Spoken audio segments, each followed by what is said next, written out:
Please. Thank you. Okay, we're on the record. This is State of Idaho versus Bryan Kohberger, case number CR 29222805. Mr. Kohberger is in the court. He is represented by Ms. Taylor, Mr. Logston, and Ms. Masseth. The state is represented by Mr. Thompson and Ms. Jennings, also Mr. Nye and Ms. Beatty. And we're here for some motions, discussions.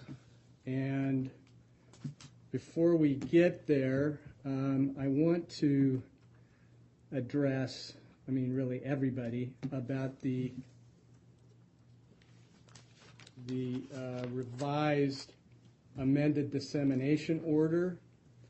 Apparently there's some misunderstanding about who it applies to and who it doesn't apply to, because what I thought, and this is 100% my responsibility, I used the term agents, and the revised order says that the prosecuting attorneys, defense attorneys, any agents of the prosecuting attorneys and defense attorneys are affected by this order. Apparently, some of the media interpreted that as it doesn't apply to law enforcement, but it does. So law enforcement they are agents of the prosecuting attorneys. Now I'm going to issue another another revised order, just to make sure that that is clear, because people seem to be very confused about that. Definition of an agent is one that acts or has the power or authority to act. Another definition is one empowered to act for or represent another. So I'm going to include law enforcement for the prosecuting attorney's agents, and for the defense attorneys, investigators. So it's clear. I think it's sort of doubling down on the definition, but apparently that's necessary. I'm also going to add retained expert witnesses for each side, because we don't want to have a trial in the media or in the public. We want it to be in the courtroom. Speaking of that, a comment on the cameras. They're in the courtroom now, and I have deferred my decision about cameras. One of the things that's going to be really important, that is very important, is that the people with the camera and media need to follow the rules. And we've had some issues where people were pushing the envelope, particularly focusing on the tables where counsel sits. You are not to turn your cameras toward the top of those tables. And if you do that, you're probably going to have to leave the courtroom. Also, one of the things that happened in the Daybell case is that the cameras just continued to focus on the defendant. Don't do that. That's what brought the cameras to have to leave the courtroom in that case.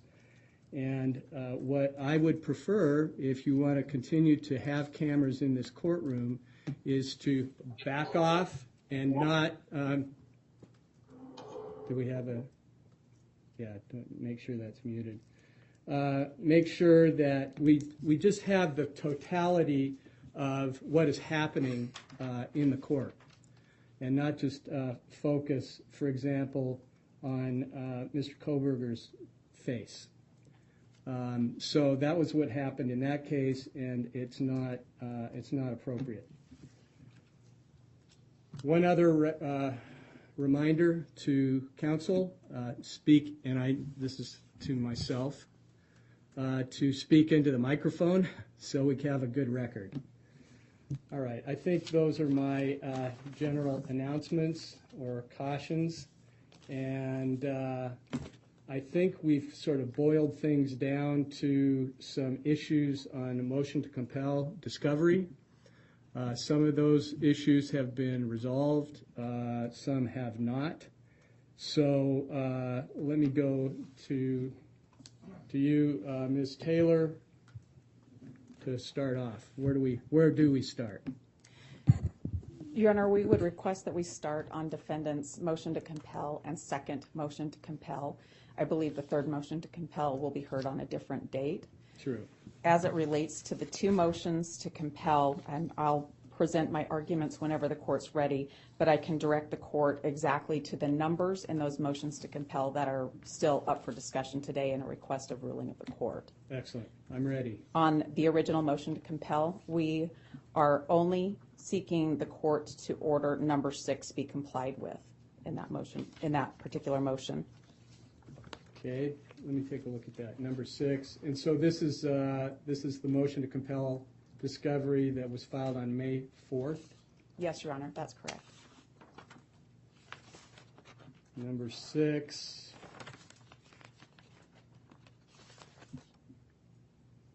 And that is request number 160. That is for request number 160, and that was in the second supplemental discovery request. Okay, thank you. All right. And we're getting some, is that me? Okay. Number 6 from Number May 4th. 6 on that one, yes. On Okay. the second motion to compel, Your Honor, we are needing the court to order on request number 1, number 4, number 5, and I think that we have a plan for the other numbers, so those would be the 3 we need the court's order on. Thank you. So let me make sure I'm looking at the same page. Okay, number 1 is request 1.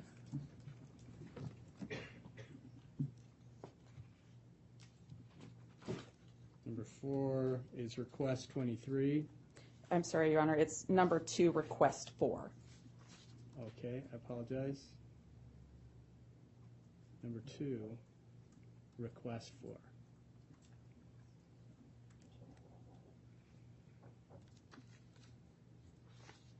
Okay, and then you said number 5. And number 5, which is request 109. Okay, thank you. All right, and that's the second motion to compel discovery. Correct.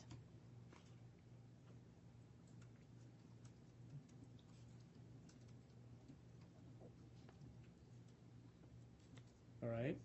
Do you want to make an argument about those? I would love to. Okay, go ahead. Thank you. Your Honor, first, I want to start with talking about the discovery process. As the court knows, we have been representing Mr. Kohberger since the very end of December of 2022. And during the course of the last several months, there has been a lot of discovery that's been requested and a lot that's been supplied. I come here asking the court to compel discovery. I'm seeking an order directing that we receive this discovery. I'm not seeking any other kind of sanction. I don't come here saying that the prosecutor has done something wrong. I come here saying that there are things that we have a disagreement about whether I should get them or when I should get them, and we seek a court order to assist us in this regard.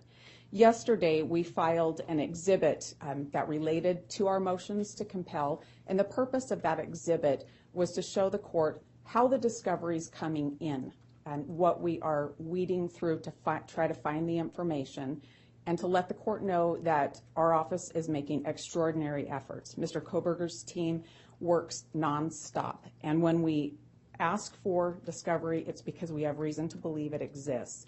So I wanted the court and counsel to be aware it's not a fishing expedition. These are real items that are really necessary to investigate this case and prepare Mr. Kohberger's defense.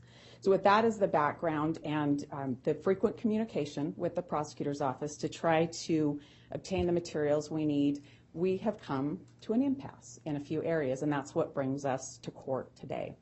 As the court knows, discovery is governed by statute 1309 and Idaho Criminal Rule 16. And the purpose of discovery is really to prevent an unfair trial, to prevent trial by surprise, and also to protect a charged person's rights to meet their defense. It protects their Sixth Amendment rights to have a sufficient and a prepared counsel, I should say, as we have a duty to investigate the case. So in preparing our case for Mr. Kohberger, we've asked for several things that we still need. I'll talk first about request number 6 in the first motion to compel, and that stems from discovery request 160. It's training records. These are training records of 3 specific police officers. Your Honor, we have not asked for training records for every officer that has had anything to do with the case. I would not want to stand here and let the court think that this is an exhaustive list of the officers that we might need training records for, but these are 3 officers that we've requested them for, and the state has indicated they're not willing to give us the training records. These 3 officers are officers that have each conducted critical interviews with critical witnesses in the case, made decisions about the interviews, made decisions about evidence, and conducted other kinds of investigations. We seek their training records to understand their processes. The training records, Your Honor, they are records that we've been able to obtain from various police agencies in the past. In this circumstance, are not records that I can find on my own. These are not things that are on the internet. They're not going to just hand them over to me. The 2 of the officers that we've requested them about are Idaho State Police officers. I have often received training records for Idaho State Police officers in the preparation of other cases during the course of my career. They are imperative for us to understand the specialty in interrogating and interviewing people, and for making the decisions that they made with regard to things taken as evidence in the case or things followed up on or not followed up on. That is the purpose for those records, and we're asking the court to order the state to provide the training records for those 3 officers.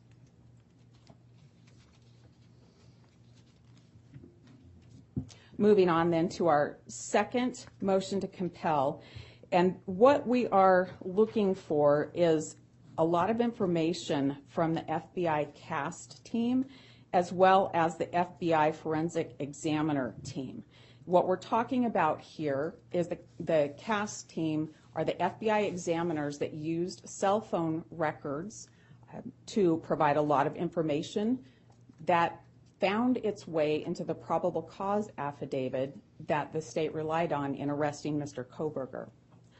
I had the opportunity to meet with the prosecutor, and they indicate that we will be getting those items in number 1 and number 6 disclosed to us, but we don't know when. So I'm asking this court to issue an order with a date certain to obtain those records. These are bits of investigation that the FBI conducted that relate to Mr. Kohberger's cell phone, and the state has relied on that in their affidavit to say that Mr. Kohberger was in certain places at certain times. So these are bits of information and analysis that's been done since December. We are now at the end of June. We do not have those records yet, Your Honor. They are something that's been relied upon by the state for the PC affidavit to arrest Mr. Kohberger, as well as to obtain a variety of search warrants. It's information that the state has agreed we should have, so we asked the court for an order with a deadline to get that. I want the court to know I don't think that Mr. Thompson or Ms. Jennings are trying to withhold this. I think they'll give it to me when they have it, but I think an order from the court saying this is the date certain may help them get the information a little bit more rapidly. I'll move on to our last request, and that's number 2 in the second motion to compel, request number 4, and that has to do with the FBI forensic examiner that told the state to look for a white Hyundai Elantra. This is the examiner that originally there were certain years looked for, and that year range was expanded. I believe I have the communications between the police department and the FBI about how that date range changed, but what I don't have is the report from the examiner. I did receive the CV, curriculum vitae, about the examiner late yesterday from the prosecutor's office, so I'm asking the court to order a deadline for the report to be given to the defense. Again, the court's read the probable cause affidavit that led to Mr. Kohberger's arrest, and the court can see that this vehicle identification was heavily relied on by the state to arrest Mr. Kohberger, as well as to obtain a lot of other search warrants. This is information that is very necessary for us to prepare our case. I don't think Mr. Thompson and Ms. Jennings are withholding anything. I think they don't have it, but I think we need a court order with a deadline so that we can get that. As the court is aware, the state has a duty to provide discovery to the defense. As the court is aware that not producing discovery, especially when it's material, can be a due process violation. And as the court is aware, the state has filed its notice of intent to seek death against Mr. Kohberger. These are critical, relevant materials, all of them, including the police training records. They're necessary for us to prepare and present our defense of Mr. Kohberger. They're necessary for us to do our investigation. They're necessary for us to prepare our case and our motion practice moving forward. These are things that we need to have. There is a heightened standard now that the state has filed its notice of intent to seek death, and these are very relevant, critical bits of information. They are discoverable, and we're asking the court to order that they be supplied to us. Thank you. Thank you, Ms. Taylor. Mr. Thompson or Ms. Jennings? Okay, Ms. Jennings. Thank you. So, Ms. Taylor's correct. She has everything that the state has in our possession. And we have worked diligently and consistently in getting her all the information that we have in a quick fashion. To date, we have discovered approximately about 13,000 pages of reports, 13,000 photographs, over 10,000 tips, and over 51 terabytes of audio-video information. So we are down to just a few points of disagreement. Sorry, Mike. A little closer to the mic. Is it okay if I Yes, sit? yeah, that's fine. Thank you. First, with regard to item number 6 on the defendant's first motion to compel discovery, this involves training records of a couple of officers. Again, these are officers who the state would argue are not material to the case. They've interviewed other witnesses. They wouldn't even be called by the state to testify at trial. And the state objects to this because training records of specified officers aren't included within Rule 16. And they haven't proffered any reason as to why this would be needed for the preparation of their case. Again, these are investigators who have gone out and just interviewed some witnesses within the case. So we would ask that you rule that this is outside Rule 16. And I would just remind the court that several hundred investigators have been involved in this case. Our concern with allowing training records for these few, which we can't understand why there's a substantial need for these particular ones, wouldn't open the door to us then having to go and obtain training records for these hundreds of investigative officers who've been involved, some of which are outside of our control. Moving on to the second motion to compel.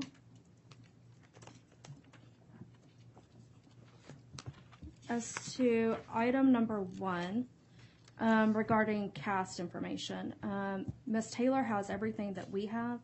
I have also, that includes reports from MPD officers. What she is seeking is a specific report from the FBI cast team, which I have indicated to her is in its final stages of review. And we are anticipating receiving sooner rather than later, and as soon as we do, we will turn that over. What's sooner than later? Well, I don't have a date certain, but within the next few weeks. I think Ms. Taylor wants a date. I don't have a If I'm date. not mistaken.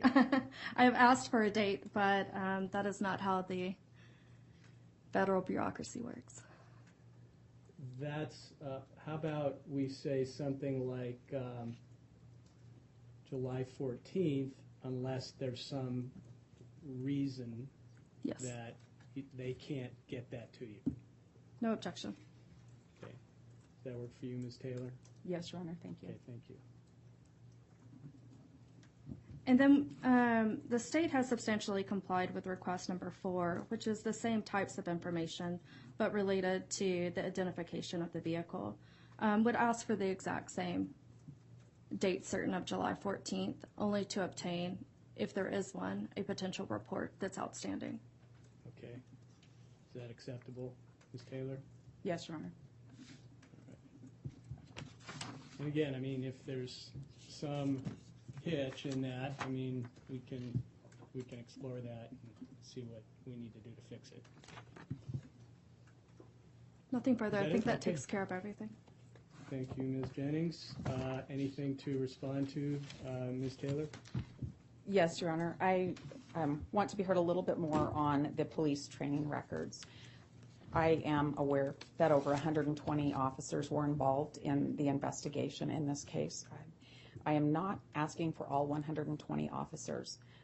I will tell the court that likely there are other officers' training records that I will want. This is within Idaho Criminal Rule 16. These are records and documents and objects that may have information relevant to Mr. Kohberger's investigation and defense. These are records that are likely of witnesses. Whether or not the state calls them, they are likely to be witnesses. The 3 that I'm asking for now, they had critical roles at various stages. One of the officers did a Spillman search for 2011 to 2013 Hyundai Elantras to give to the FBI to look for leads. One of that same officer assisted in the search for Elantras. This same officer interviewed witnesses from the scene of 1122 King Road on the 13th of November. This officer did follow-up with some of the key witnesses in the case. This officer signed an Ada County lab agreement, and this officer handled and collected evidence.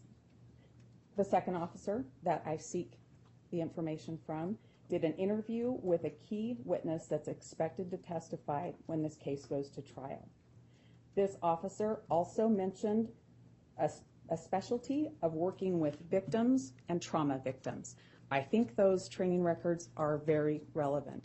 The interview of this key witness was one of multiple interviews of this same key witness by various law enforcement officers. There is a lot of information in the various interviews that's going to come into trial. This officer may well be subpoenaed by the defense to come to trial. That person's training records are very relevant. The last officer did multiple interviews, I think a dozen or so, many of them after the arrest of Mr. Kohberger. This officer also interviewed key witnesses in the case This officer attended the autopsy proceedings. This officer followed up on tips. This officer made decisions about the tips that were given to law enforcement. And this officer also collected bits of evidence. Those functions that police officers make daily in their jobs, they make decisions about a case that later comes to court. They've made decisions about the case the state's going to present against Mr. Kohberger. They talked to key witnesses, how they do their job, how they were trained to do their job, and what they relied on is incredibly important. When they take the stand, they will say, based on my training and experience, Idaho Criminal Rule 16 talks about witnesses. This is information that the defense needs to conduct its investigation and preparation. Thank you, Ms. Taylor. Any response to that? Did you want to? Well, I had a look. I thought maybe you wanted to say something else. not necessarily, other than just to reiterate that this isn't covered by Rule 16, except for if the state were going to rely upon these witnesses and call them at trial, and then at that point, we would furnish all of that. Much of what Ms. Taylor is saying is just pure speculation. Okay, well, I mean, you could say pure speculation, except she just had quite a list of what these particular officers were involved in the investigation, so we'll sort that out. Is that it with the motions to compel? For today, Your Honor. Oh, for today, of course. No motions from the state. Is that right? Okay. Well, I'm going to take this under advisement, look at the rules, some case law, and get a written decision out. So with that, we're adjourned. Thank you all. Have a good rest of your day.